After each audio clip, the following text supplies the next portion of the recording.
আসসালামু আলাইকুম রহমতুল্লাহি ওবারাকাত। আওয়ামী লীগও কি জাতীয় পার্টির মতো আসলে এই ভেঙে টুকরো টুকরো হয়ে যাচ্ছে?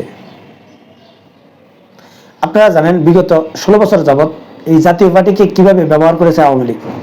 আওয়ামী লীগের সম্পূর্ণরূপে একটা বি টিম হিসেবে কাজ করতো এই জাতীয় পার্টি। এক কথায় ধরতে গেলে আওয়ামী লীগের একটা অঙ্গ সংগঠনের মতো ছিল কিন্তু এই জাতীয় পার্টি। তবুও এরশাদের থাকা অবস্থায় বা এরশাদ যতদিন জীবিত ছিল ততদিন আওয়ামী লীগের সাথে কিছুটা দেন দরবার করতে পেরেছিল জাতীয় পার্টি। কিন্তু এরশাদ মারা যাওয়ার পর এই জাতীয় পার্টির অস্তিত্ব আসলে একেবারেই শেষ হয়ে যায়। যেমন রওশন এরশাদের নেতৃত্বে একটা জাতীয় পার্টি এবং জিএম কাদেরের নেতৃত্বে একটা জাতীয় পার্টি, এই দুটোকে আসলে আলাদা করে দিয়ে এই বিগত আওয়ামী লীগ সরকার জাতীয় পার্টিকে এমনভাবে নিয়ন্ত্রণ করতো যে জিএম কাদের যদি কথা না শুনে তাহলে রওশন এরশাদকে জাতীয় পার্টির নেতা বানিয়ে দেওয়া হবে এবং রওশন এরশাদের নেতৃত্বে জাতীয় পার্টিকে প্রধান বিরোধী দল বানানো হবে। এবং এই দোলাচলের মধ্যে আসলে জিএম কাদের সম্পূর্ণরূপে নিজেকে বিলীন করে দেয় এবং প্রধান বিরোধী দল হওয়ার লোভে এই জিএম কাদের তার দলটাকেও ধ্বংস করে এবং নিজের যে ব্যক্তিত্ব সেটাকেও কিন্তু সম্পূর্ণরূপে ধ্বংস করে দেয়। মোট কথা হচ্ছে আওয়ামী লীগ যেভাবে চাইতো সেভাবেই জাতীয় পার্টি পরিচালিত হতো। এরশাদের সময় যেভাবে জাতীয় পার্টি দেন দরবার করেছিল সেই দেন দরবার করার শক্তিটাও কিন্তু এই জাতীয় পার্টির ছিল না। সেটা 2024 সালের নির্বাচনে আপনারা দেখেছেন। এখন আওয়ামী লীগের অবস্থা কি? 5 আগস্টের পর আওয়ামী লীগের এখন যে অবস্থা, এই অবস্থায় এটা নিশ্চিত যে বঙ্গবন্ধু পরিবারের কেউ কিন্তু আর আওয়ামী লীগের নেতৃত্ব বাংলাদেশে বসে দিতে পারবে না এবং তারা কেউ বাংলাদেশে অবস্থান করতে পারবে বলেও আমার মনে হচ্ছে না। তাদের প্রত্যেকের নামে আসলে যেসব মামলাগুলো হয়েছে এবং এই মামলাগুলোর যদি রায় হয়ে যায় তারা কেউ নির্বাচনের যোগ্যও থাকবে না। এমনকি আওয়ামী লীগের যে বড় বড় নেতাগুলো ছিল যারা আসলে আওয়ামী লীগকে নেতৃত্ব দিত সেই লোকগুলোরও একই অবস্থা, তারা কেউ বাংলাদেশে নেই এবং বাংলাদেশে থেকে কেউ নির্বাচন বা রাজনীতি করতে পারবে বলে আমার মনে হচ্ছে না। এই অবস্থায় তাজউদ্দিন পরিবারকে কিন্তু এখন দেখা যাচ্ছে আওয়ামী লীগের নেতৃত্বে আসতে যাচ্ছে এবং সোহেল তাজ যেভাবে বক্তব্য বিবৃতি দিচ্ছে এতে আসলে নিশ্চিতভাবে যে বঙ্গবন্ধু পরিবারকে আওয়ামী লীগের রাজনীতি থেকে মাইনাস করে দেওয়ার মতো ফর্মুলাই কিন্তু সে সামনে এনেছে এবং বঙ্গবন্ধু পরিবার প্রত্যেকের বিরোধিতা করছে, চরম বিরোধিতা করে বক্তব্য বিবৃতি দিচ্ছে।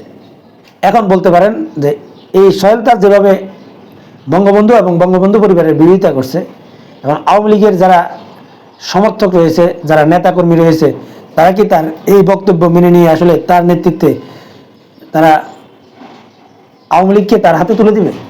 তাকে আওয়ামী লীগের লোকজন নেতা মনে করে আওয়ামী লীগের নেতৃত্ব তার হাতে দিবে?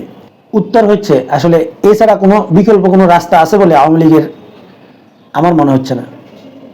আবার প্রত্যেকটা আওয়ামী লীগ যে আসলে সোহেল তাজের বিরোধিতা করবে সেরকমও নয়, কারণ শেখ হাসিনা যখন চলে যায় তার আত্মীয় স্বজন নিয়ে এবং তার মূল যে নেতাগুলো রয়েছে এই নেতাগুলো যেহেতু বাংলাদেশের বাইরে চলে যায় এবং কিছু কিছু নেতা হয়তো এই অ্যারেস্ট হয়েছেন এবং বিচারের মুখোমুখি হতে যাচ্ছেন, বাকি যে নেতাগুলো রয়েছে এই নেতাগুলো কিন্তু প্রচণ্ড চাপে রয়েছে এবং তারা যদি আসলে বাঁচতে হয় এবং তারা যদি ঘুরে দাঁড়াতে হয় সোহেল তাজ ছাড়া বা তাজউদ্দিন পরিবার ছাড়া আর অন্য কাউকে দিয়ে তারা ঘুরে দাঁড়াতে পারবে বলে মনে হচ্ছে না।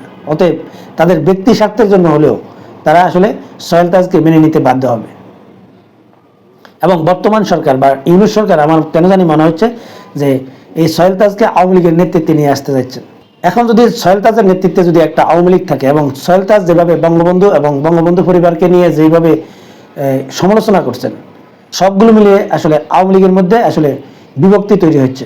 আওয়ামী লীগ এভাবে 2-3টা ভাগে বিভক্ত হয়ে যায় তাহলে আওয়ামী লীগের অবস্থাও কি জাতীয় পার্টির মতো হতে যাচ্ছে? আওয়ামী লীগের নেতৃত্ব আসলে কারা দেবে? এই ডক্টর ইউনূস সরকারের পরেও যারা আসলে ক্ষমতায় আসবে তারা কি আওয়ামী লীগকে নিয়ে খেলবে না? এই যদি নেতৃত্বের খেলাখেলি যদি শুরু হয় তাহলে কি আওয়ামী লীগ জাতীয় পার্টির মতো বিলীন হয়ে যাওয়ার সম্ভাবনা কি থেকে যায় না?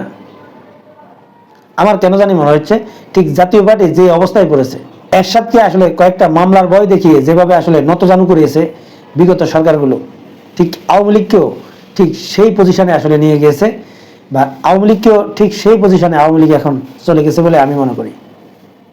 সম্মানিত দর্শক, আপনারা কি মনে করেন? আওয়ামী লীগ কি আসলেই জাতীয় পার্টির মতো হবে, নাকি আসলে আওয়ামী লীগ আগের মতো তাদের শক্তিমত্তা দেখিয়ে থাকতে পারবে? কিন্তু আমার কেন জানি মনে হচ্ছে আওয়ামী লীগ এখন জাতীয় পার্টির মতো দলে পরিণত হতে যাচ্ছে এবং কয়েকটা ভাগে বিভক্ত হতে যাচ্ছে। এখনকার মতো এই পর্যন্তই। আল্লাহ হাফেজ।